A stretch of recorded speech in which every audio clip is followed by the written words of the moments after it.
Vocês aí já começaram, né? Começam com mexer um pouco no pescoço, que está um pouco tenso, das horas de voo, que nos fizeram chegar até aqui. Muito obrigada, Instituto Mapinguari, por nos trazer para esse encontro. Estamos todos muito encantados de estarmos aqui no Amapá. Então, muito obrigada por nos trazerem, por proporcionar esses encontros que são cheios de afeto, de comidas deliciosas. Muito obrigada, vamos sentar de novo. E aí, se vocês precisarem, levantem, se alonguem, bebam muita água para a gente vencer a crise climática. Então, bom dia mais uma vez. Sejam muito bem-vindos ao painel Transição Justa. É preciso acreditar no trabalho dos territórios que seguram o céu. E quando nós ouvimos falar sobre transição justa, geralmente os pensamentos que vêm à mente é sobre tecnologias, energia limpa, grandes investimentos que a gente nunca vê chegar no nosso território. Mas a pergunta que nós queremos fazer hoje é quem já está fazendo essa transição? E aqui, nos nossos territórios da região amazônica, as agricultoras, pescadores artesanais, extrativistas, povos indígenas, quilombolas, comunidades tradicionais, desenvolvem há décadas formas de produzir alimentos, gerar renda e, ao mesmo tempo, conservar a natureza, isso tudo ao mesmo tempo. Então, a transição já é a nossa cultura. E por isso, esse painel, ele parte dessa ideia que os nossos territórios, eles não são apenas espaços que precisam ser preservados, são espaços com gente, e gente que produz resposta para as soluções climáticas. Então, a questão é como garantir que essas soluções elas sejam reconhecidas de forma material, financeira e honrosa. Então, como que a gente faz com que essas decisões elas realmente estejam no centro das decisões políticas? E aí, para conversar sobre isso, a gente trouxe 3 mulheres incríveis, com muita experiência de vida e profissional, que trazem diferentes perspectivas sobre esse tema. E aí eu vou chamar as 3, e quando eu finalizar de chamar elas, eu quero uma super salva de palmas. Pode ser? Combinado? Então, a Socorro Almeida é da Casa Ilharga, é uma liderança com atuação em sistemas alimentares e fortalecimento de iniciativas comunitárias nos territórios amazônicos. Seja bem-vinda, Socorro. A Kimberly Silva, da Palmares Laboratório Ação, que atua junto às juventudes e trabalhadoras informais, refletindo sobre trabalho, renda, desigualdades nos territórios populares.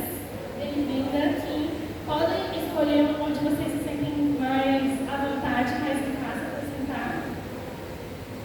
E a Júlia Stephanie, que é analista de política climática da Laclima, que acompanha os debates nacionais e internacionais sobre cultura, sobre clima e justiça climática. Bem-vinda, Júlia. Fiquem à vontade. E agora eu quero aquela salva de palmas bem forte. Para começar, eu quero saber o que eu não contei, que está na bio de vocês aqui no roteiro e que está aqui, mas que vocês querem compartilhar e que conta um pouquinho da história de vocês. Algo bem breve, só para a gente começar. Quer começar, Socorro?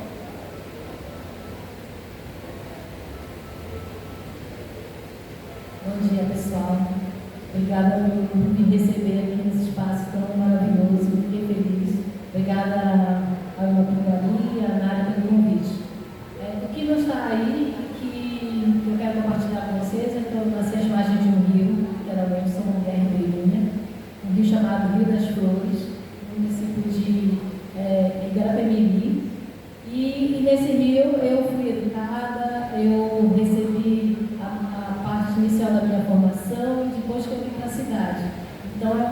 que eu sempre volto, porque minha família ainda mora lá. Tenho tios de mais de 90 anos que moram nessas margens desse rio. E eu me considero também uma mulher extrativista, porque eu também coletava sementes e produzia jandiroba. Então, é isso que eu quero falar.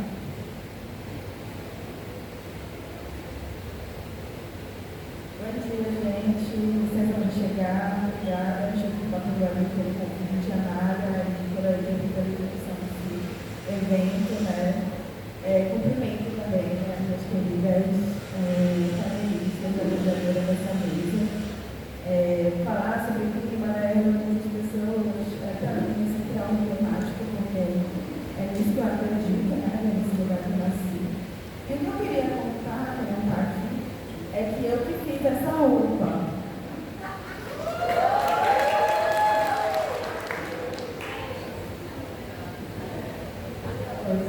E aí, continuando mostrando a roupa, foi um momento em que a gente estava no processo da Palmares de pensar trabalho de diversas formas. E aí está no ar, né, uma jornada sobre moda e clima, que a gente abriu as inscrições ontem, encerra na segunda-feira, e é um convite para a gente pensar o trabalho que ele é digno, né, acontece todo dia, o trabalho da costura, o trabalho a partir de materiais que já existem, o trabalho com biojoias, o trabalho que vem, né, que dentro desse ecossistema todo mundo a gente conhece, mas que ele não é formalizado e nem reconhecido na sua devida escala. Então, a gente tem feito essas costuras, né, eu tenho mesmo muito nisso. Eu sou artesã, também sou filha de uma mulher artesã, e é isso que eu vou falar. Olá pessoal, bom dia. Também peço licença para chegar. Sou natural do interior do Ceará, filha de pai pescador, meu pai é pescador artesanal e minha mãe é agricultora, né? Meus familiares antepassados vêm do trabalho da terra, conhecem o trabalho da terra, então eu nasci no meio disso, no bioma rico e único do mundo, né? A Caatinga.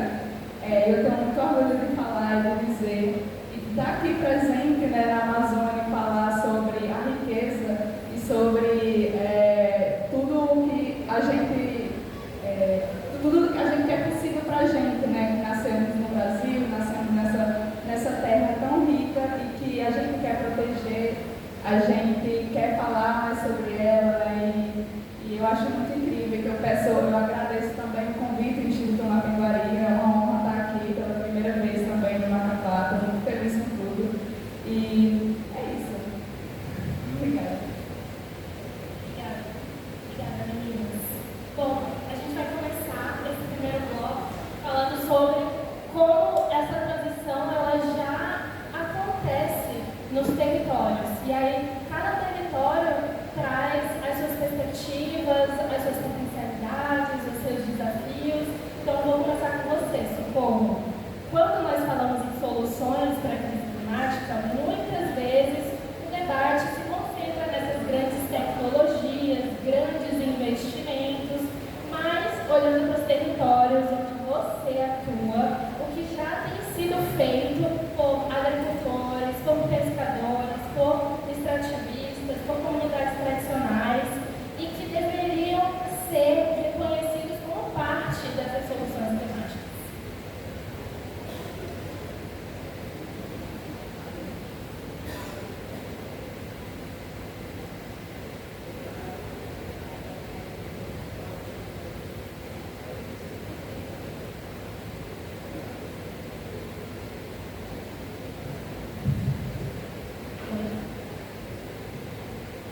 Obrigada, Luiz, pela pergunta.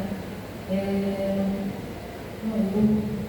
venho de uma região que é no interior do estado do Pará, que a gente desenvolve muitos trabalhos a partir das comunidades locais, principalmente as ribeirinhas. Né? Então, quando você fala nesse título, que é transição justa e novas tecnologias, eu sempre fico me perguntando, assim, pensando na verdade, do que seria essa transição justa? Porque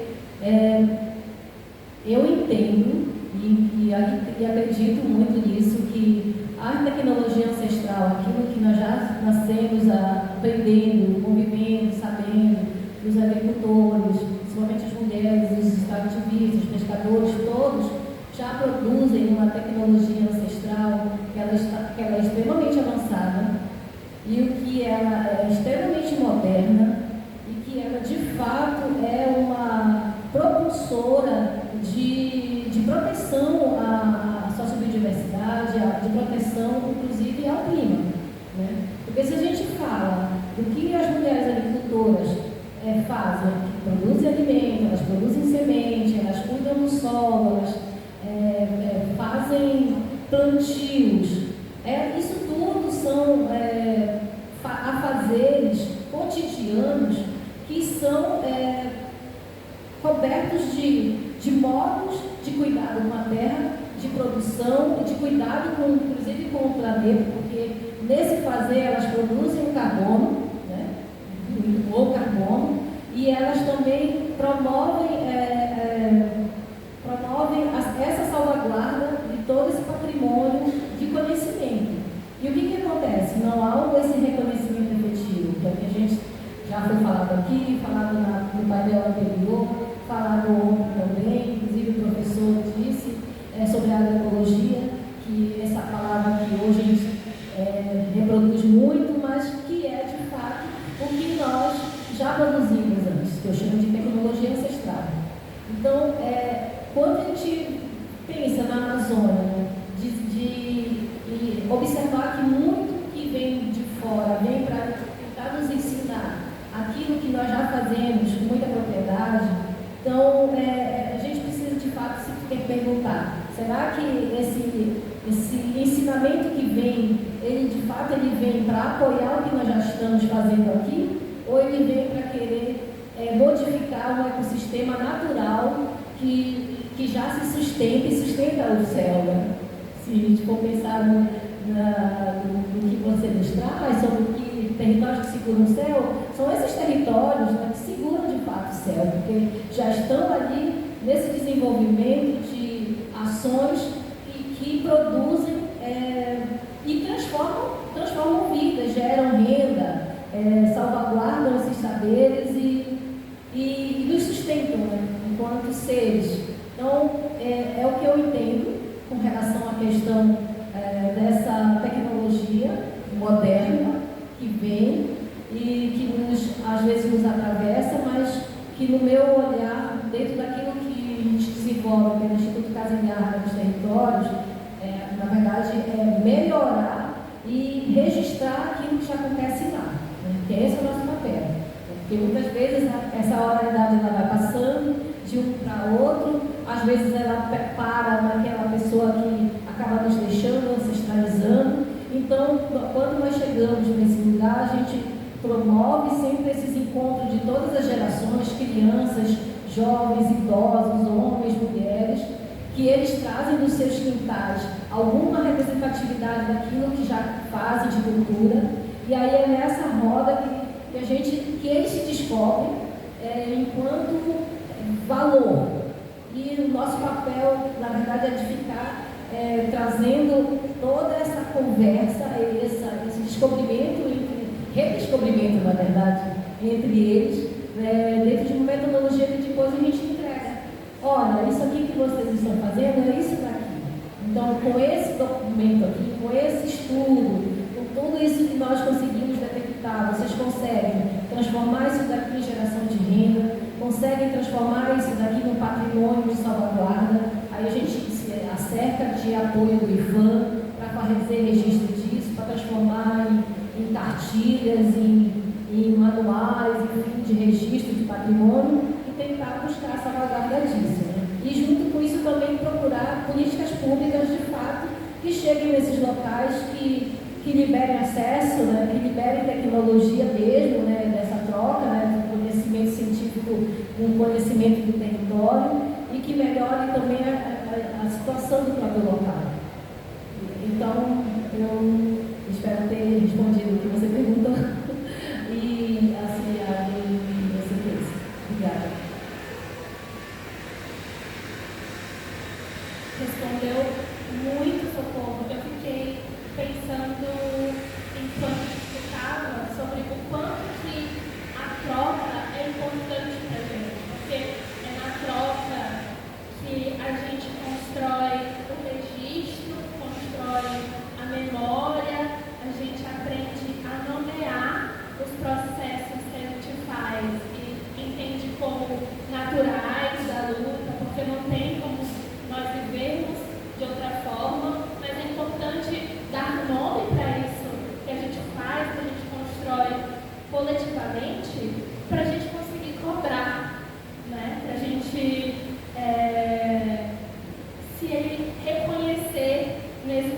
lugar enquanto pessoas que lutam, que resistem, mas que estão construindo essas soluções que estão sendo tão faladas nos espaços de decisão, nos espaços internacionais. Então, a sua fala, ela realmente nos ajuda a perceber que muitas soluções elas já existem, a gente aprende a dar nome para elas, a colocar elas nesse patamar, mas nem sempre elas são reconhecidas, né? Então, o quanto que esse processo é importante para colocá-las em um lugar de ser reconhecidas economicamente, que eu acho que é isso que falta muito, né? E agora, uma pergunta para você, Kimberly. A crise climática, ela não afeta apenas o meio ambiente, ela também nos impacta no nosso trabalho, na nossa renda, nas nossas oportunidades também. Como essas mudanças impactam especialmente as juventudes, os trabalhadores informais e as pessoas que vivem nas periferias da região amazônica? Obrigada pelo contexto, pela pergunta. Ano passado, durante a COP30, junto com o Instituto Collins, a convite do Fundo Brasil, enfim, a gente se mediu no processo de pensar mudança climática, né, e o trabalho informal. E para a gente foi um lugar muito duro também. Eu sempre falo que quando a gente trabalha com o público-alvo, né, que são jovens da periferia, são mulheres negras, a gente se vê nos dados, porque nós também somos essas pessoas. Então, a gente foi desenhando um cenário, né, de realidade mesmo, de pensar a rua da nossa casa meio-dia, quem é a pessoa que está lá andando, vendendo um picolé ou juntando, né, uma panela, alguma coisa para trocar no ferro velho. Então, essa realidade, ela é muito forte no nosso país, e quando chega na região Norte-Nordeste, ela também tem características diferentes, né? Quando ela chega nos estados diferentes da Amazônia, a gente também tem uma configuração diferente. Então, eu acho que pensar a Amazônia já traz para a gente nessa perspectiva de pensar as Amazônias. Então, é a questão da diferença, né? Pelo nível de logística que a gente precisa, por exemplo, para fazer um evento como esse aqui, sabendo que o transporte para trazer alguém de Belém, que é bem aqui do lado, é muito caro a passagem, enfim, né? Toda essa questão. Então, discutindo a parte das mudanças climáticas e do trabalho informal, a gente aprofundou uma pesquisa para conseguir compreender como que isso se dava, né, como que isso acontecia no norte e nordeste do Brasil. E, para a gente, os dados, eles dão esse chão, né, porque quando a gente entra nesse processo de disputa de narrativa, o que a gente entende? Que se a gente não consegue se reconhecer no debate sobre transição justa, é porque, muito provavelmente, ele está sendo contado sobre uma perspectiva que não é a nossa. Porque quando eu vou pensar em transição justa, eu vou pensar na minha rua, quem é que está andando no sol quente, eu vou fazer uma outra correlação de quem vai pensar na industrialização, entendeu? Da galera que está com condição vitalícia para explorar o que quiser aqui na Amazônia. Então, a gente começou a construir um trabalho, né, a partir de muitos suportes, inclusive das organizações que estavam participando, né, dessa imersão sobre trabalho digno. E os resultados, eles trouxeram para a gente também a diferença de como a gente é visto. Então, na região norte e nordeste do Brasil, o trabalho verde, ele não é considerado como ele é visto para as outras regiões. Então, quando se passa um mapa em cima do Brasil, e curiosamente o Mato Grosso ele também tem um boom de trabalhos verdes, né? Por que será que esses trabalhos aparecem nas estatísticas? Que são os trabalhos de ESG, né? Sustentabilidade, das grandes empresas do agro que estão ali devastando toda aquela região. E ali uma concentração muito forte. E aí a gente vai descendo e entendendo esse mapa. Quando chega no norte e nordeste, é um apadão. Não porque esses trabalhos não existem, mas é porque eles são informais. E eles sequer são considerados, por exemplo, no mapa do caminho, que é o nosso instrumento hoje para como que o Brasil, né, vai fazer essa política do afastamento dos combustíveis fósseis. Só que essa conversa a gente não pode trabalhar ela com mais questão técnica, sabe? A gente está falando da política de formalização de recicladores que até hoje não aconteceu. A galera aqui faz com que a política de reciclagem da Ambev funcione, trabalha aqui no sol quente na rua, que não tem calçada muitas vezes, que não participa da economia, né? Então a discussão para a gente ela veio muito nesse lugar. Quem é essa galera que já trabalha com a perspectiva de não uma transição, porque isso nunca foi para a gente um lugar, né? A América Latina recebe a maioria, né, a maior parte, o maior volume, quase 80% dos lixos da indústria têxtil. A gente trabalha com isso porque é o que chega também dentro desses processos exploratórios, né? A quantidade de roupa que vem parar nos nossos aterros, nos nossos territórios, e aí as pessoas precisam trabalhar em cima dessa perspectiva. Então, por que isso não está sendo discutido quando a gente pensa em uma reindustrialização do Brasil? Como a gente pensa como essas empresas vão atuar e o quanto elas vão economizar essas ecológicas, mas o trabalhador que está sofrendo esses danos, né? Mas que é a classe, porque essa é a realidade. Essa discussão climática está muito longe de chegar na galera que realmente é essa galera que a gente fala que tem que estar no centro, né? Então, quem tem construído projetos também para dialogar com a população que está passando essas mazelas, né? Para articular com sindicatos, com as cooperativas de trabalhadores dos mais diferentes aspectos para construir essa política. E aí a gente tem feito um estudo também para tentar articular isso em gênero, e 65% menos de chance as mulheres têm de acessar empregos verdes no Brasil. E isso demonstra que, por exemplo, que homens têm mais empregos verdes no Brasil.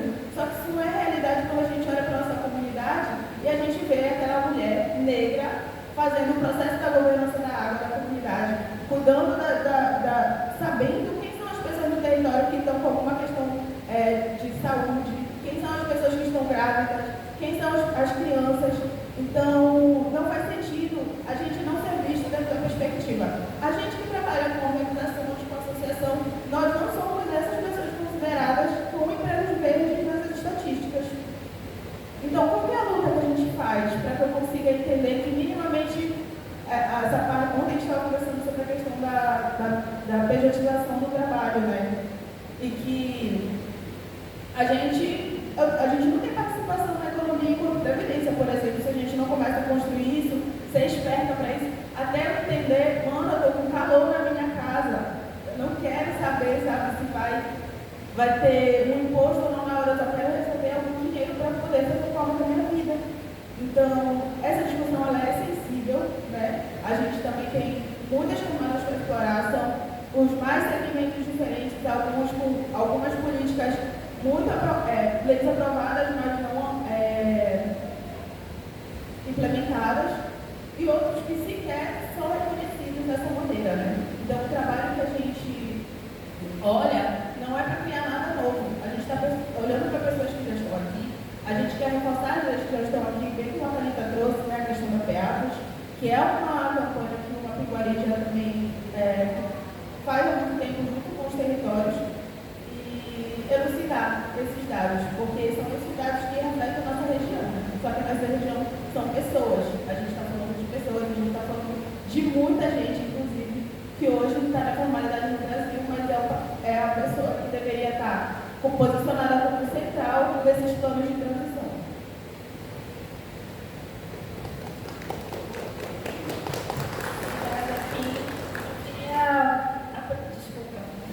Eu queria aproveitar que você ainda tem um tempinho, porque enquanto você estava falando, me veio aqui que uma frase que volta e meia eu escuto, que é ninguém pode ficar para trás. E eu queria que você compartilhasse a sua percepção de quem não pode ser deixado para trás nesse processo. Oi, a primeira vez que eu ouvi falar de transição justa, na verdade a gente estava numa atividade sobre transição energética aqui em Macapá, num auditório da Universidade E aí tinha uma galera gringa, assim, explicando pra gente o que era, né? E eu era, assim, muito heréia ainda, né? Nas temáticas de clima.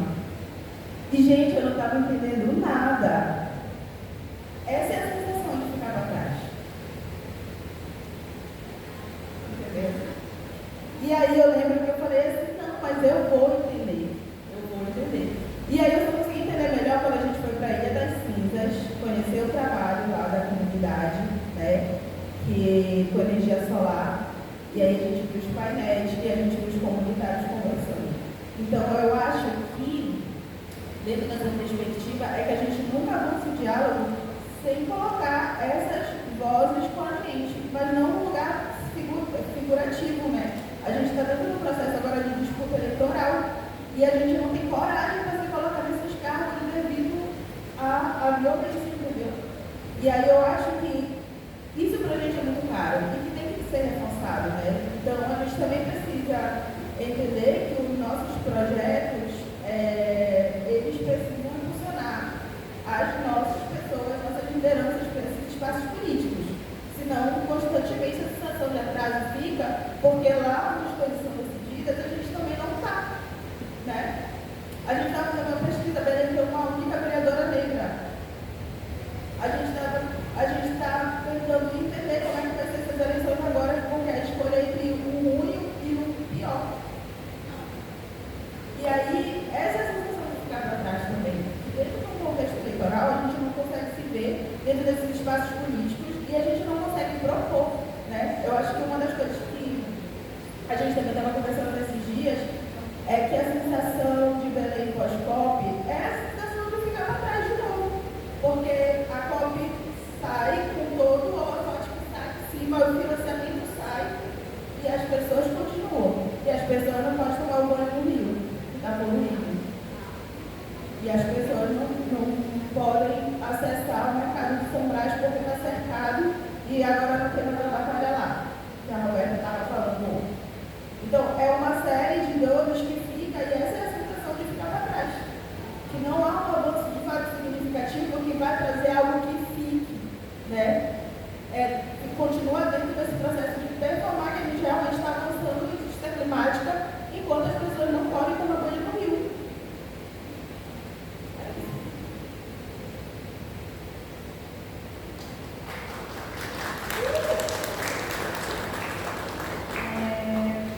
E em nenhum momento a gente conversou sobre reduzir grandes emissões, que a gente sabe que isso é importante, mas é muito importante trazer esse papo sobre benefícios, sobre trabalho digno, sobre o quanto que essa transformação econômica que é nos prometida há anos nesses grandes projetos de desenvolvimento, mas interessante, não chega, né? Nunca chega. Muito obrigada, aqui. Júlia, vamos falar sobre políticas climáticas? O conceito de transição justa, ela aparece cada vez mais nos debates climáticos internacionais de clima. Mas, está funcionando aí? Mas eu quero saber de ti o que significa de fato e por que transição justa vai ou deveria ser muito mais do que uma simples, que não é tão simples assim, né, mas uma simples substituição de combustíveis fósseis ou de uma mudança de uma matriz energética. E aí, quais políticas públicas precisam ganhar prioridade para garantir que os territórios sejam reconhecidos como protagonistas dessa ação climática tão falada nesses espaços? Então, começando, introduzindo vocês aqui, quem não conhece um pouco do trabalho da La Clima, a gente é uma organização, né, de sociedade civil, e a gente participa das conferências. Um dos nossos trabalhos é tentar traduzir essa complexidade em que se debate a nível internacional para traduzir para o local, né, para a gente poder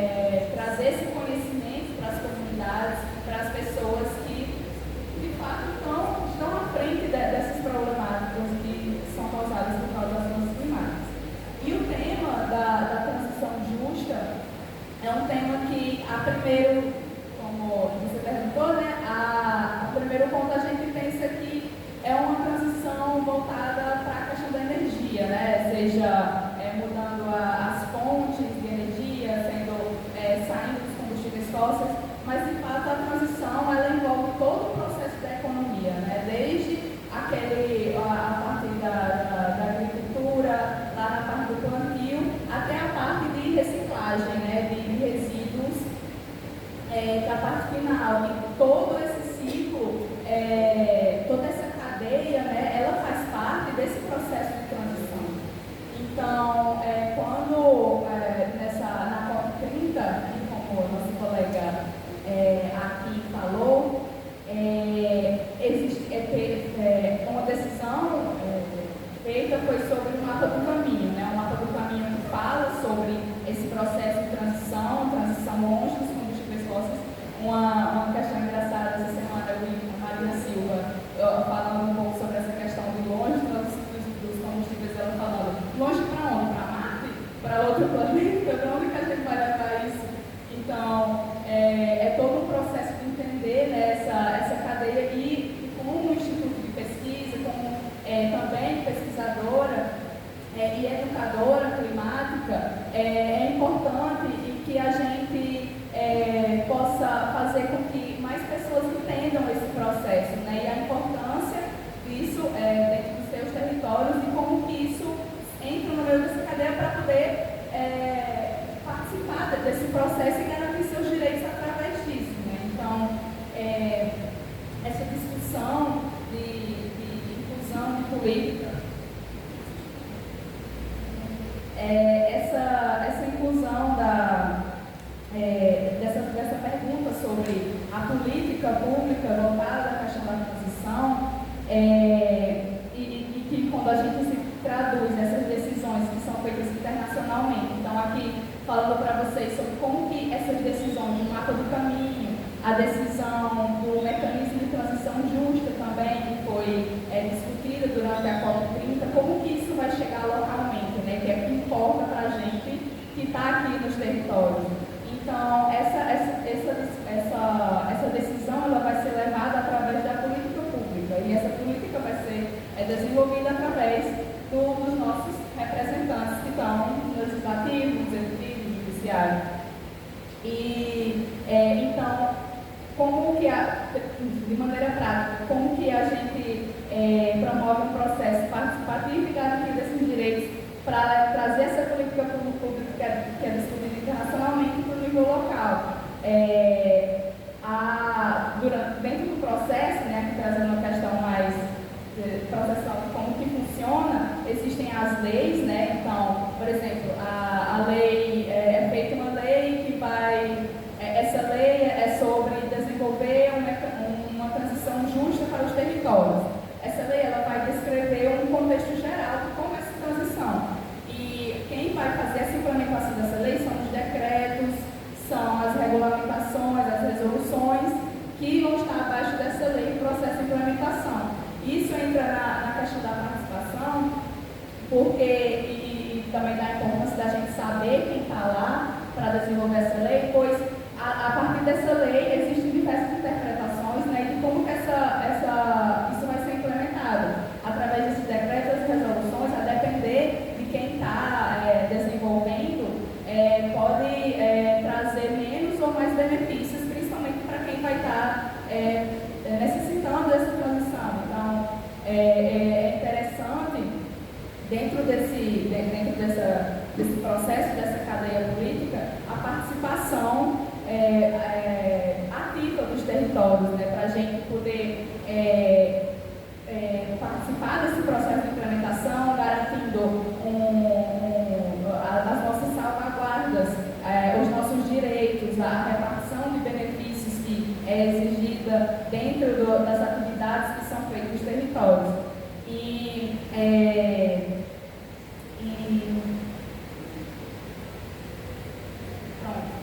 ainda concluir, trazendo também outro ponto sobre as atividades em si, né, dentro desse processo de transição, voltando um pouco sobre essas atividades que vão para além da eletrificação, né, dessa substituição de da matriz energética e de substituição de cadeia, seja cadeia alimentar, seja de novas estruturas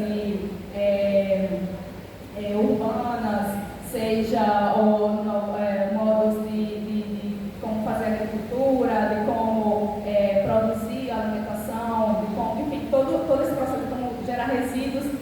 Outro ponto importante nesse processo é a própria educação e a capacitação, né? Então, para o desenvolvimento disso, é importante que exista um conhecimento e um conhecimento participativo, principalmente de quem entende sobre isso, né? Quem é que entende sobre isso? São pessoas que já têm esse conhecimento, um conhecimento ancestral, um conhecimento que já está enraizado nos nossos territórios e que as pessoas que vêm de outros países, que vêm falar sobre transição justa, que vêm falar nesse modo técnico deles, que é uma coisa tão simples de se fazer, de se ser, e que a gente sabe como fazer isso, mas a gente tem que participar. Então, essa participação, esse engajamento dos territórios, isso que a gente está fazendo aqui, de conversar mais, de aprender, de entender mais, é muito importante. E a gente precisa estar falando mais, né, e trazendo esse momento de deixar mais simples essa forma de como é feita a transição justa. Espero que eu tenha respondido a pergunta. Obrigada. Muito obrigada. Você falou muito de participação na sua fala, e eu acho isso muito interessante, porque sempre quando a gente vai falar sobre políticas climáticas, são processos em que precisam aprender com os territórios sobre participação, né? Então, quando você fala sobre isso, eu acho muito interessante, muito poderoso. Sinto que a questão é muito forte, de como é preciso criar condições para que o que a gente faz tenha visibilidade, tenha escala, tenha reconhecimento institucional, e como esse processo é longo ainda, mas que bom que a gente já está se reunindo, falando sobre isso, sobre diversas perspectivas. E aí eu vou começar a trazer algumas perguntas que são para todas, e aí vocês podem comentar. Nós ouvimos as falas de vocês, e o que chama muita...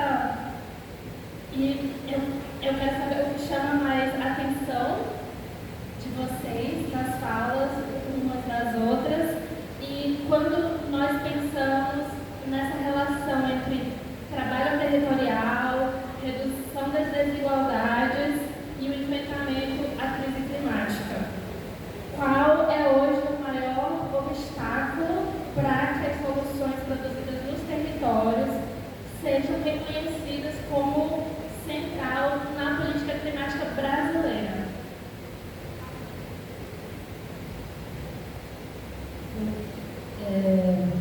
No meu entender, o que eu enxergo da fala de todas nós aqui é realmente a valorização do conhecimento, desses saberes que eles não são de fato, né, reconhecidos de fato na prática. Né? A gente percebe que a gente chega nesses lugares, vai com o intuito de compartilhar o que a gente sabe, mas na verdade a gente sai sabendo muito mais a partir do que a gente consegue participar. Então, reagindo um pouco ao que a Kim trouxe sobre essa questão de não ficar para trás, dessas siglas todas, de ESG, diversidade, transição justa, eu fico pensando que a Casilhada, que é uma das instituições que eu represento aqui, e junto com o Slow Food, a gente propõe alguns projetos para chegar nos territórios, com foco naquilo que a gente vai desenvolver dentro do que a instituição se propõe. Mas quando a gente chega lá, nisso de não deixar para trás, acaba que aquele projeto que a gente conseguiu aprovar, ele ficou meio que para segundo ponto, porque a gente precisa olhar de fato o que o território está precisando. Eu vou dar um exemplo. Nós acabamos de aprovar um projeto de de uma grande instituição para algumas oficinas formativas a partir da cadeia do açaí, do resíduo da cadeia do açaí. Como que a gente vai chegar num lugar para dar umas oficinas para as pessoas desenvolverem produtos, para abrir mais uma oportunidade de geração de renda a partir de um resíduo que é jogado ali, toda vez que bate açaí, enchendo por aí pela rua, vai ter aquele saco de caroço jogado do lado de fora. Então, a partir dali, a usar esse caroço para fazer produto. Aí você chega no lugar, o projeto é aprovado, não tem um básico que é a estrutura de cozinha para isso. E aí, que legado de fato a gente vai deixar, né? Dentro dessa questão da equidade, da valorização do conhecimento, de responsabilidade social, dessa transição justa que a gente quer de verdade. É isso, é o que a gente está fazendo agora. A gente esticar esse projeto, negociar com possíveis parceiros para construir essa cozinha laboratório, né? Aí já é a tecnologia moderna. Uma cozinha laboratório, segundo novo, para que fique no local que aquele lugar utilize e que também possa outros lugares utilizar, sabe? Que seja de fato comunidade. Então, eu acredito que o conhecimento ele precisa ser valorizado, né? Para ter acesso ao crédito, para melhorar a vida das pessoas, para trazer bem viver, para qualidade de vida, para ter a soberania alimentar, para todos esses aspectos que a gente traz aqui, sabe? Então, é isso. E um outro ponto também de uma responsabilidade nossa é só uma questão dos contratos que às vezes a gente se depara quando a gente chega nesses lugares. Eu vou falar de um exemplo de dentro da minha família. Não faz parte também de algo que a gente faz, mas a gente acaba usando estrutura para isso. Uma tia minha presa num contrato leonino de produção de semente com uma grande empresa, né? E aí começa a ter problemas na sua própria condição de vida. Então aí a gente começa um trabalho de negociação, de destrato desse contrato, né? De fazer uma mediação, de fato fazer com que aquele contrato seja justo, né?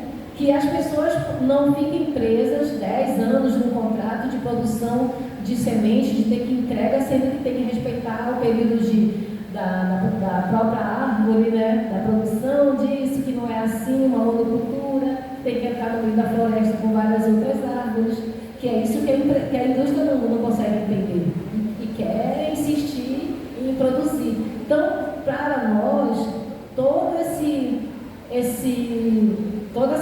cenário envolve tudo que foi falado aqui, de transição justa, né, de novas tecnologias, né, de cuidado com o meio ambiente e também da questão da justiça climática, né? Porque se a gente consegue transformar esses espaços em produção contínua, sem respeitar os ciclos dos tempos, né, não só da pesca, da agricultura, do extrativismo, de tudo, como que a gente vai, né, fazer com que tenha um equilíbrio climático? É isso.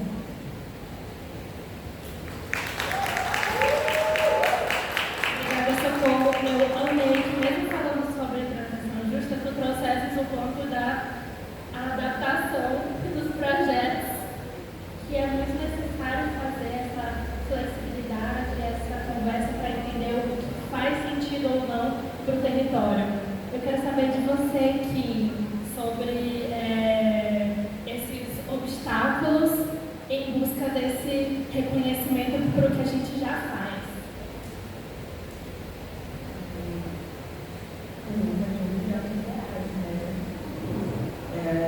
Lá na Palmares, a gente trabalha com tecnologia social, né? Pensando que são nossos instrumentos para a gente fazer o que a gente quiser. Laboratório, né, de experiências, onde, com foco na justiça climática, a gente trabalha com juventudes periféricas. Dentro da Palmares, nós somos pessoas negras e indígenas, né? Pessoas com mais diferentes sexualidades. A nossa presidente é uma travesti babado, lá de Manaus, da periferia dos Unidos Palmares. E ontem a gente estava conversando, antes de dormir, sobre isso, sobre as barreiras do reconhecimento dessas tecnologias, né? Essas soluções baseadas na natureza, na comunidade, foi até trazido ontem também, né, para debate, que elas ainda estão num lugar que não é de especialista, que não é do maior nível de decisão e poder sobre aquele território, porque a sensação que a gente tem é da falsa proteção, porque a hora que quiserem as nossas terras, seja para construir um parque eólico, que é o que tem acontecido em diversas comunidades, inclusive quilombos no Nordeste do Brasil, é a sensação que a gente tem aqui, que se eles quiserem, eles vão perfurar a margem equatorial e o que o território falou não vai ser ouvido, né? Então, eu acho que são muitas coisas para discutir sobre essa barreira. Eu acho que a gente passa pela questão racial, pela questão regional de maneira muito forte ainda no Brasil. E quando a gente pensa do Brasil para fora, né, e já reagindo um pouco das falas da Júlia, a gente viveu a experiência de participar da Conferência de Bonn esse ano na Alemanha, e foi um caos acompanhar a agenda de transição, né, a maneira com que a agenda também se apresenta. Então, olhar as discussões, as negociações climáticas, né, que acontecem nesses espaços oficiais da ONU, olhar o que se constrói no território e ver que há um processo de precisar articular muito para conseguir fazer essas correlações de maneira que a gente consiga evidenciar para o território qual que é o palco do momento, sabe? O que está sendo discutido e quais são os reais impactos, enquanto o território está trazendo denúncias de mais ameaças. Então, a gente não consegue ver o quanto essas soluções que a gente nasce e discute, que são levadas para vários lugares. Eu não tenho a menor dúvida de que vários territórios já são referências para a gente a nível do Brasil, nos espaços também parlamentares, né, nos espaços que a gente fala sobre discussão climática. Inevitavelmente a gente lembra de diversos casos, mas que ainda assim parecem coisas que são isoladas porque um território teve sucesso ou um território teve financiamento, e sem a gente conseguir realmente posicionar isso de maneira estrutural. Então, em 2022, a gente iniciou uma construção, em 2023 a gente iniciou uma construção de relação com a ilha de Caratateu. A gente tem aqui a Nora Cheia, foi nossa mobilizadora por muito tempo, coordenou a campanha também junto com a gente, que a gente fez sobre pavimentação ecológica, e a gente foi discutir como o uso, né, dos blocos ecológicos das ruas são uma alternativa de transição de infraestrutura para o nosso território. Pautou isso de maneira municipal, então a gente conseguiu fazer um projeto de lei circular, né, através de uma articulação com pessoas políticas dentro do município. Ele foi desvalidado, a gente está precisando fazer um projeto indicativo de lei para conseguir fazer essa incidência junto com o território, mas ainda assim o território ele passou por um processo muito violento, que foi de receber os navios ali que aportaram no Outeiro, e também recentemente agora saiu uma folha comentando sobre o esquecimento do território que recebeu esses navios pós-COP30. E eu sempre faço questão de voltar nesse assunto, porque a gente viveu essa conferência. Isso não foi uma coisa que faz muito tempo, eu não tenho um ano dessas histórias. E ainda assim, o que a gente mais pediu enquanto movimento articulado de um território que é grande, que ele é insular, mas ele é gigante, com poder de articulação muito grande, não foi ouvido. E quando foi feito, ainda foi feito por interesse partidário de um político, pavimentando a rua só para mostrar que ele era ecológico e tal, mas isso não tinha uma articulação dentro da Câmara dos Vereadores, eles não queriam se articular para fazer a aprovação desse concreto. E é muito doido porque a gente começa a desbarrar em várias outras questões. Questão orçamentária, que não tem orçamento. Então, quando a gente tem uma solução do território, que é uma solução, é uma transição justa, isso, aquilo, assado, aquilo, e não tem dinheiro, e eles perguntam: vocês têm para fazer? Porque a gente não tem. E eu falo: meu amigo, se tu não tem alvará, eu, sabe? E aí é sempre essa questão da contradição, desse distanciamento. Então, acho que ainda tem que olhar muito todos os níveis, para a gente ter aquilo demarcado, que esses territórios eles têm a sua própria governança e eles sabem o que é, que realmente vai chegar para adaptar aquele território para um benefício e o que vai mascarar de novo, né? Igual como acontecendo com as obras, algumas obras em Belém.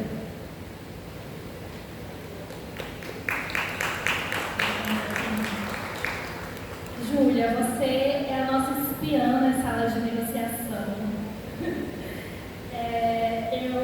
Você acompanha esses processos que são muitas vezes muito cansativos e aí muda a agenda e às vezes vai até de madrugada, mas eu quero saber desse teu olhar de observadora, como que a gente pode hackear esse sistema, como que a gente consegue superar essa falta de reconhecimento que nos causa tanta dor e é um desafio muito palpável também, mas como a gente consegue superar isso a partir, né, da tua experiência nesses espaços? Então, a gente tem uma sorte, eu acredito, eu posso dizer isso, que a gente é sortudo, é pela sociedade civil brasileira que a gente é bem unido. A gente viu, né, o que aconteceu em Belém, todo o ativismo, toda aquela participação, aquela coisa que não acontecia, gente, há umas 3 COP, quem conhece aqui pode me confirmar, que foi em países que não tinha essa liberdade de expressão como existe aqui no Brasil, né? E isso foi muito bom para poder avançar nesses pacotes de decisões que tiveram durante a COP30. A participação da sociedade civil foi muito boa no Advocacy, que é essa união e alinhamento da sociedade em determinados temas e a possibilidade, né, de você estar lá perto dos decisores, dos negociadores e poder articular, né, sobre que caminho que a gente quer levar dentro das decisões. A gente também tem um pouco do privilégio da diplomacia brasileira conseguir ali dar seu jeito para conseguir conversar com outros países e poder avançar nessas agendas. E sim, participando como sociedade civil, eu fico com um sentimento de otimismo em relação a isso. Eu espero, esse ano vai ser uma COP na Turquia, que já é um pouco complicado, mas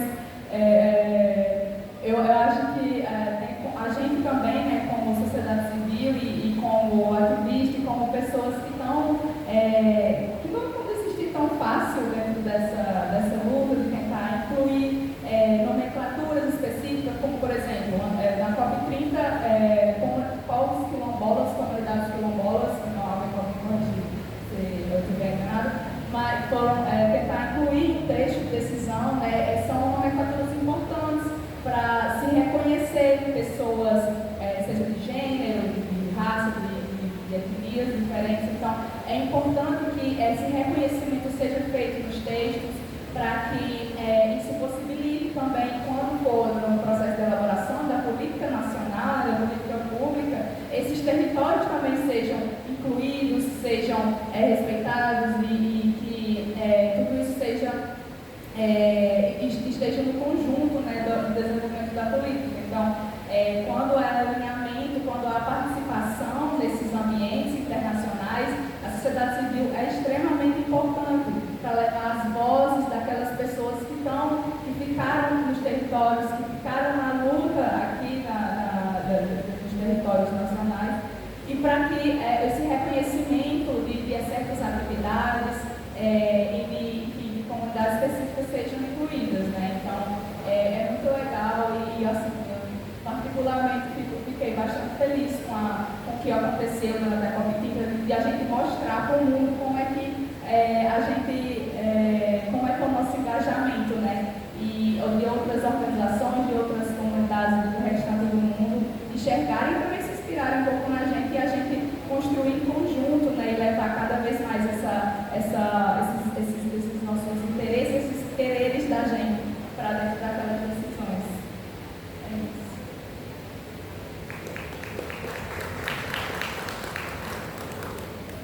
Construir conjunto é importante, né? Então, mais uma vez, eu fico muito feliz e honrada por estarmos aqui, trazendo as pessoas para o centro das decisões, das nossas conversas, aprendendo muito com diferentes perspectivas. Então, muito obrigada, Mapinguari, por trazer esse espaço de movimento e nos trazer para estarmos aqui. E agora, a última pergunta é a pergunta que eu não digo nem que é a pergunta de $1 milhão. Acho que é a pergunta de 1 milhão de libras, que está mais valorizado atualmente. A pergunta para vocês é se a transição justa dependesse de uma única decisão política tomada amanhã, no domingo, mas amanhã, considerando esse nosso sonho, qual seria a prioridade para garantir que os territórios sejam protagonistas e não apenas os beneficiários da ação climática? Se vocês puderem pensar em uma. E aí é para sonhar. Eu vou dar uma de Gustavo Petro, né, que no último dia deu uma canetada. Então, para mim seria reconhecer, né, tudo que os territórios produzem de tecnologia, de conhecimento, não só no âmbito político, mas no âmbito econômico também. Seria, de fato, valorizar isso.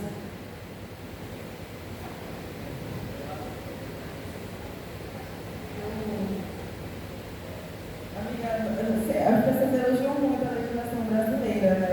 Eu acho que se ela não fosse burrada como era a época do presidente, a gente já avançaria muito assim, né? Principalmente olhando para as empresas minhas que atuam na Amazônia e que estão relacionadas com a questão mineral, né?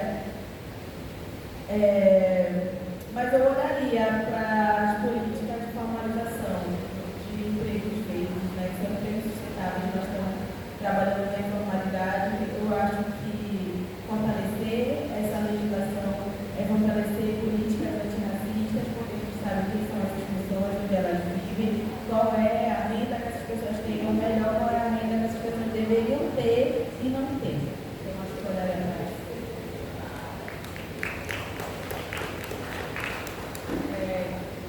Trazendo um pouco do que eu tinha falado antes sobre as questões da eólica do Nordeste, né, trazendo aqui o contexto da minha resposta. Esses meses foi trazido um projeto de lei em que respeitava por 1,5 quilômetros a distância para se colocar as eólicas das comunidades. E é um projeto de lei bastante interessante porque não deixa, né, de trazer a transição energética, essa inclusão de eólicas, essa forma dessa transição da matriz elétrica, respeitando os territórios, mas respeitando as problemáticas que isso pode gerar, porque a gente sabe que mesmo sendo energia limpa, às vezes tem as problemáticas que são decorrentes disso, né? No caso as eólicas do Nordeste, as pessoas que moram perto sofrem bastante com a questão do barulho e outros problemas e outras consequências são geradas através disso. Então, o que eu gostaria, né, uma política pública que sim trouxesse essa transição, mas uma transição que respeite esses territórios e que entenda e que tente diminuir, né, as problemáticas, o diminuir o possível essas problemáticas que são geradas com esse processo também de transição, né? Seja também entendendo, a gente sabe que o processo de transição, ao mesmo tempo que empregos são perdidos, outros empregos são gerados, então entender uma política pública que entenda as consequências, não só, vamos fazer a transição, e isso e ponto, não. A transição tem que ser entendida por um conjunto de fatores, né? Então, estudar isso, ter uma referência verdadeira, né, sobre estudos científicos comprovados sobre isso, né, para que se possa, de certa forma, ser uma política justa. Segure o céu. Muito obrigada às três. A gente tem um tempinho, então eu vou abrir para 3 perguntas.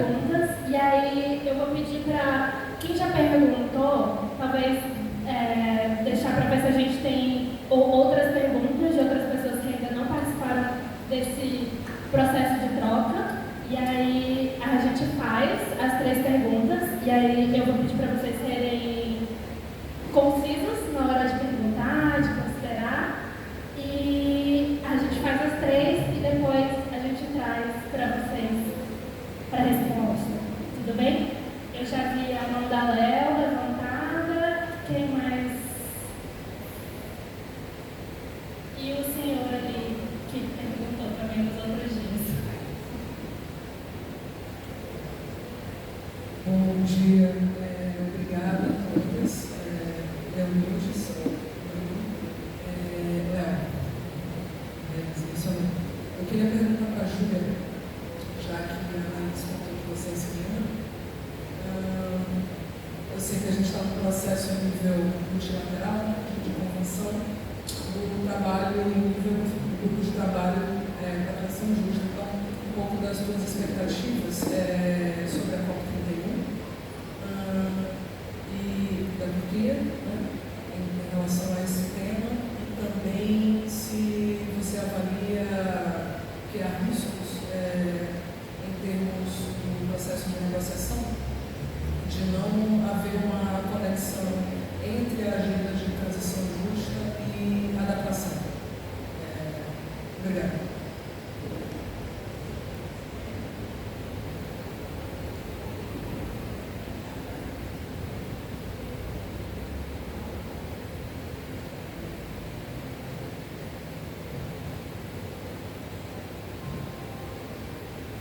Olá, bom dia a todos e a todos. Meu nome é João. Só uma referência que a Júlia falou no final desse projeto. Se não me engano, Paraíba já aprovou um projeto desse na Assembleia, falta o governador sancionar. Não sei se é esse projeto. Então, pressão para cima do governador para que sancione esse projeto que delimite uma distância mínima das comunidades até as eólicas. Mas voltando à questão da transição justa, né? Quando fala em transição energética, tem estudiosos que afirmam que o Brasil já atingiu essa transição, né? Mostrando a nossa matriz energética, claro, falando também das eólicas e das solares, e sem esquecer dos problemas, dos impactos que elas causam também. Mas aí eu queria assim ouvir, né, porque me parece que as pessoas têm que compreender quando falam em transição energética, até porque ainda os governantes utilizam esse discurso, dizendo assim, olha, nós precisamos tirar petróleo do fundo do oceano, porque esse petróleo vai bancar a transição energética, considerando que esse petróleo é para exportação. Cada vez mais, nós vamos utilizar menos combustíveis fósseis. Ontem, a Vale, assim que queria fazer propaganda, falou dos números de veículos vendidos aqui no Brasil. Cada vez mais elétrico, cada vez mais elétrico.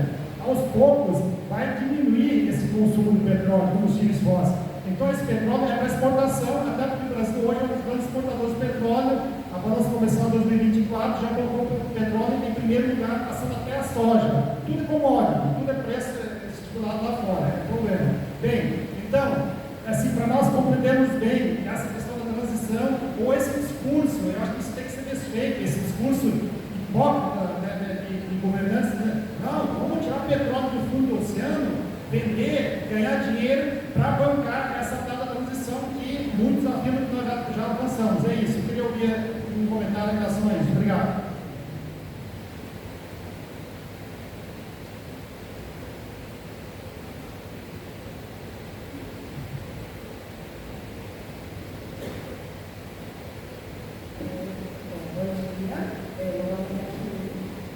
Eu queria fazer uma pergunta, na verdade, uma reflexão, né?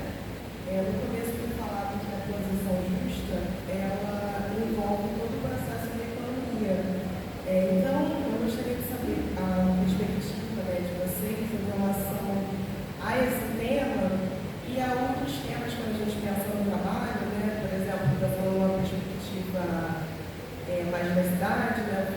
Da escala 6x1, a dignidade dessas relações de trabalho e também a justiça racial. Quais reflexões a gente pode trazer dentro dessa pauta?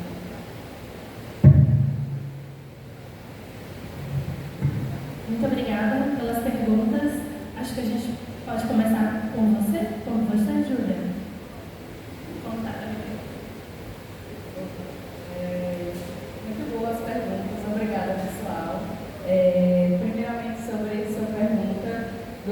trabalho, transição justa, o tema para a COP31 e os riscos da agenda, transição justa e adaptação. Né? Então, no ano passado, a presidência da COP, né, e os negociadores definiram dentro das decisões esse mecanismo de transição justa e todo esse discurso da implementação, né, o caminho da implementação. E desse ano, o que está sendo discutido, trabalhado, é um projeto e o trabalho dessa presidência para que essa decisão, para que os países se engajem nessa decisão. A gente teve a conferência de Santa Marta, né, no início do ano, sobre essa discussão, e o que a gente enxerga assim, dentro do Instituto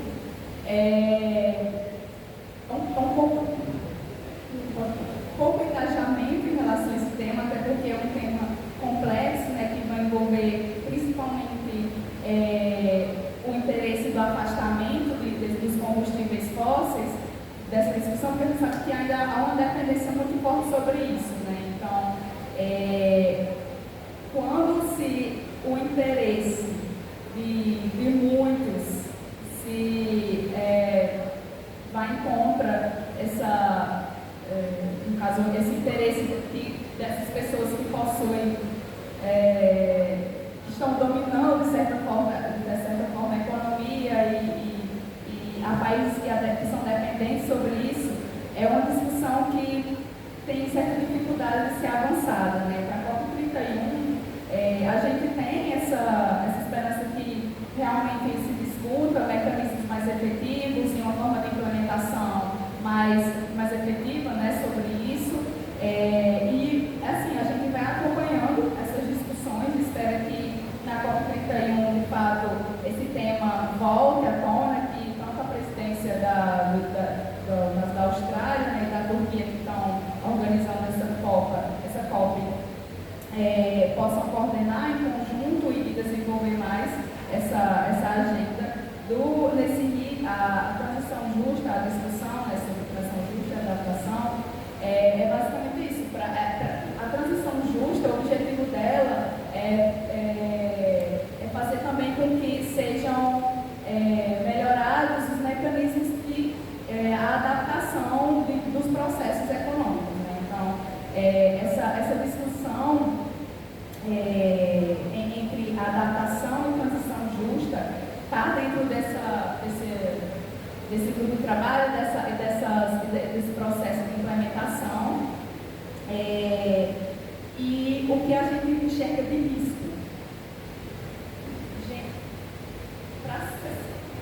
Para ser sincera sobre isso, como eu falei, né, existem interesses que são envolvidos nisso. Né? Então, países como os países árabes, os países que são muito fortes, dependentes do petróleo, eles sempre vão estar lá, de alguma forma, tentando fazer com que essa discussão não avance. E para fazer isso, eles atrasam e impedem o avanço de outras agendas.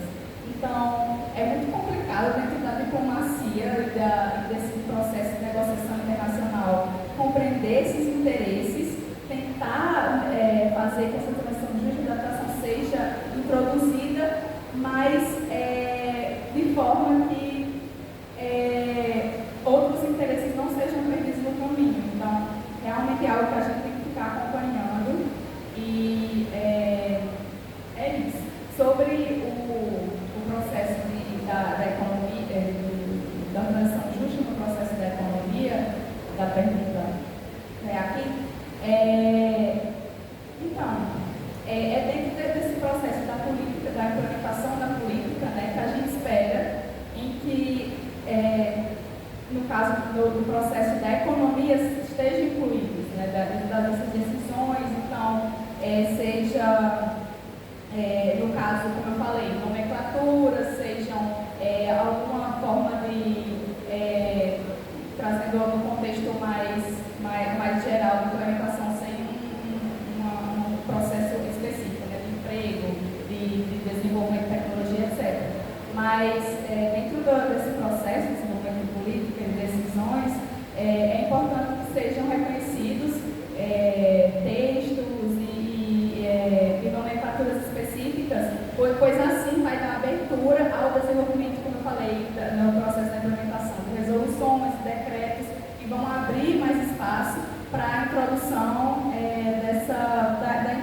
medidas, quem ela impacta, quais garantias estão sendo estabelecidas e o que é que está faltando. Eu acho muito interessante a gente sempre ficar atento, sempre tentar ver coisas sobre isso, para até a gente poder cobrar, né, sempre a gente está participando desses espaços, né, poder conhecer novas pessoas, estar compartilhando mais esses novos ideais. É isso. Obrigada.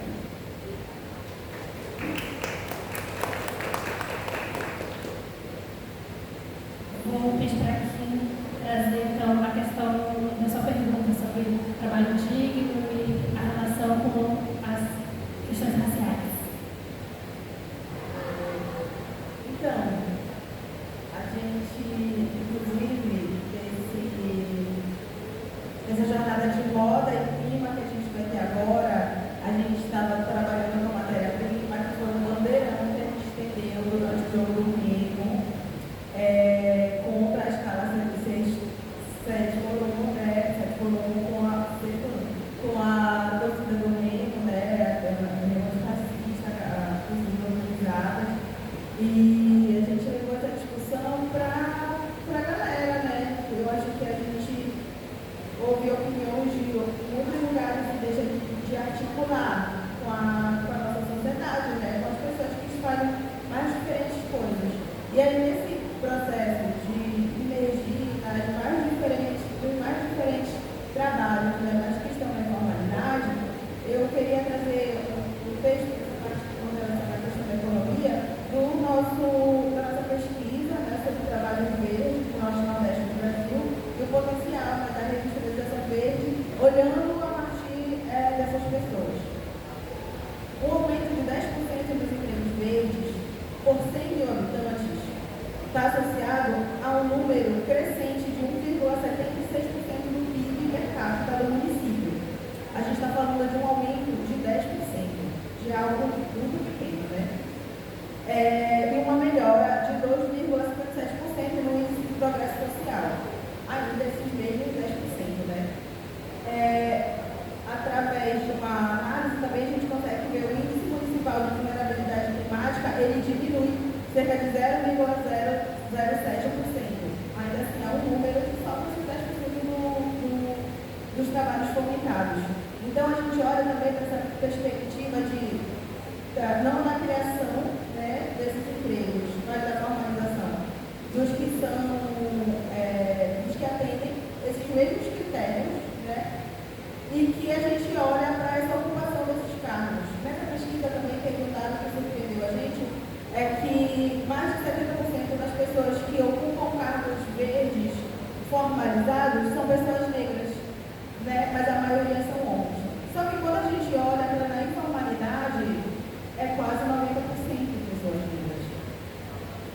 Então a gente ainda tem uma barreira racial de diálogo muito forte para realizar, mas também para compreender os mais diferentes cenários, né? Porque a gente sabe que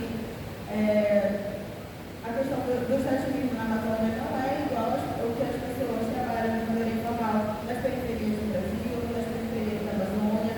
Então são contextos diversos, mas que todos eles, quando a gente relaciona com os mesmos índices que são medidos a partir de outros projetos, né, principalmente de olhar para a indústria verde, de olhar para a indústria solar, por exemplo, que tem sido muito e ampliado o emprego, sabe? O quanto essa indústria olha para o instalador do território, quantos são empregados, quantos são carteira assinada, reconhecidos, financiados por estar ali, fazendo parte daquele projeto em alguma escala. Então, olhar com mais criticidade, né, para o que está sendo dito como transição, como projeto de transição. E não desatrelar da economia, porque se a gente fala de trabalho, a gente está falando do nosso cotidiano, todos os dias pessoas acordando 6 horas da manhã para fazer alguma coisa. 70% mais, 73% especificamente delas vão fazer algo sem estarem na formalidade. Então não sabem nem quanto elas vão ganhar nesse dia. Elas não sabem se ao se machucarem vão ter algum acesso a algum benefício. Elas não sabem sobre o 13º, sobre férias. Elas não sabem sobre alguns direitos básicos que é o que a gente deveria já estar assegurado, já que a gente está querendo falar de outras coisas, de outras referências que vêm de fora. Os maiores países com índice de desenvolvimento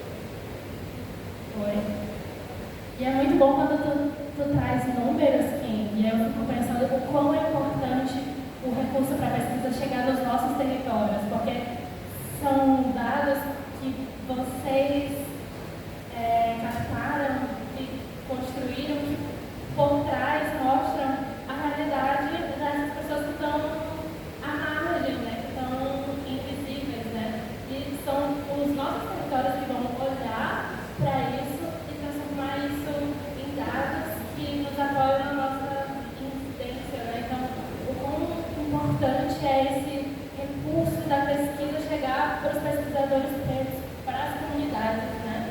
E aí eu vou te pedir para complementar, Socorro, para a gente encerrar. Obrigada, Larissa.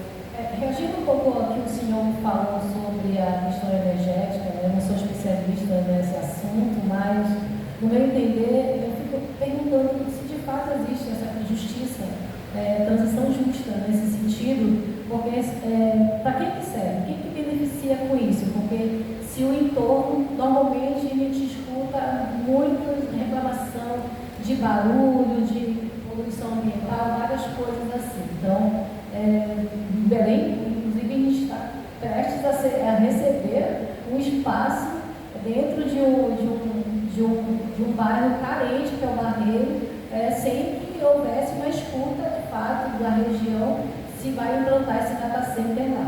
Então, assim, realmente é bem difícil.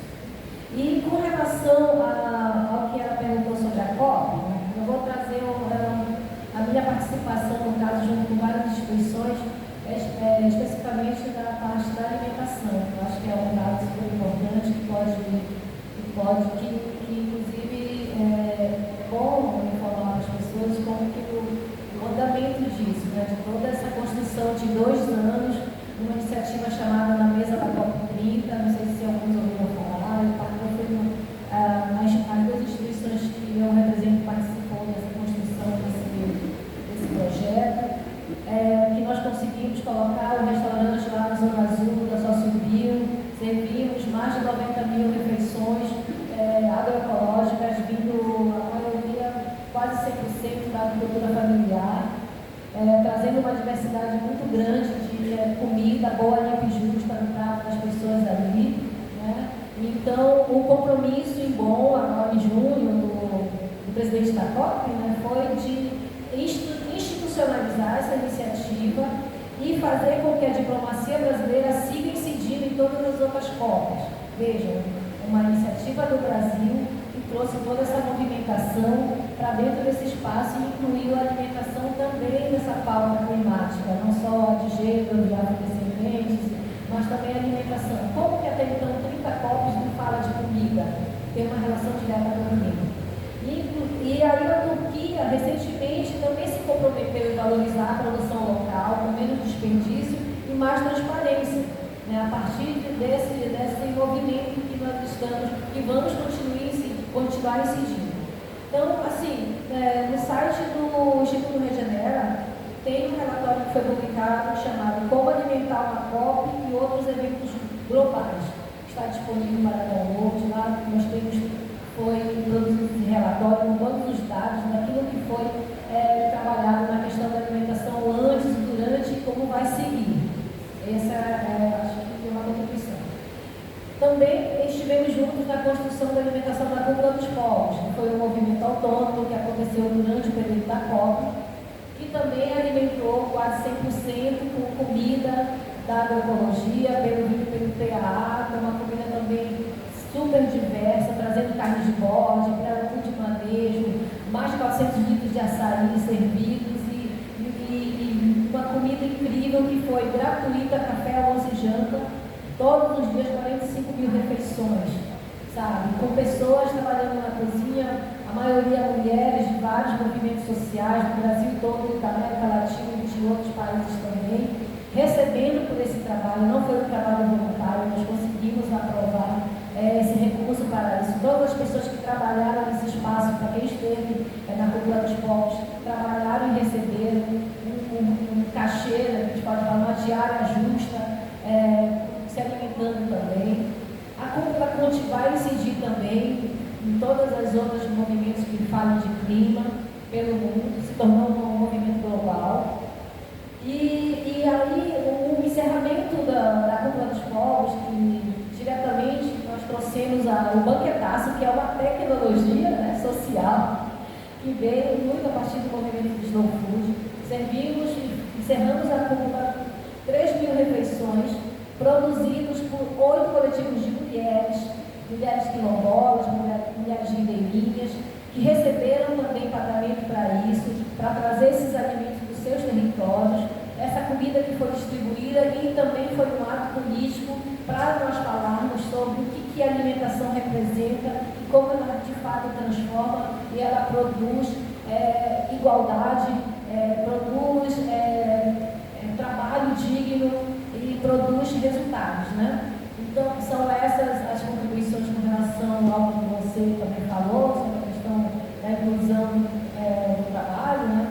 Nós procuramos nesses dois momentos, tanto na COP mesmo, na Zona Azul, como na cúpula, valorizar esse trabalho, trazer essa remuneração justa e não deixar que no final, isso foi uma outra coisa importante, porque no final, no encerramento da Cúpula dos Povos, mesmo sendo um movimento organizado por vários movimentos sociais, na hora do falar, do encerrar, eram homens que queriam subir naquele palco e a gente não permitiu.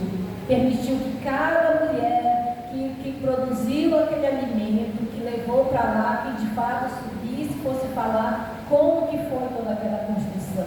Então isso também é o enfrentamento que a gente vem através da comida trazendo e produzindo esses fortalecimentos de territórios. Muito obrigada. E não foi nada programado, mas ouvindo a Socorro falar, começou a dar uma fome. E aí sim, vamos partir para o almoço agora. Então, eu quero agradecer as pessoas convidadas, a vocês, mulheres incríveis, por estarem aqui, por compartilharem as suas experiências e reflexões. Hoje nós ouvimos sobre transição justa, numa perspectiva diversa, profunda, entendendo que ela não é algo do futuro, mas algo que já começou e que está nos nossos territórios, e ela acontece nos territórios que produzem comida, que mantêm a floresta em pé, que preservam os rios, que geram vida, que constroem alternativas econômicas baseadas no cuidado com a vida, com as pessoas. Então, a principal mensagem desse painel é que não haverá justiça climática sem justiça social. Eu estou aqui com a blusa do Chico para relembrar isso. E não haverá transição justa sem reconhecer, financiar e fortalecer quem já está segurando o céu.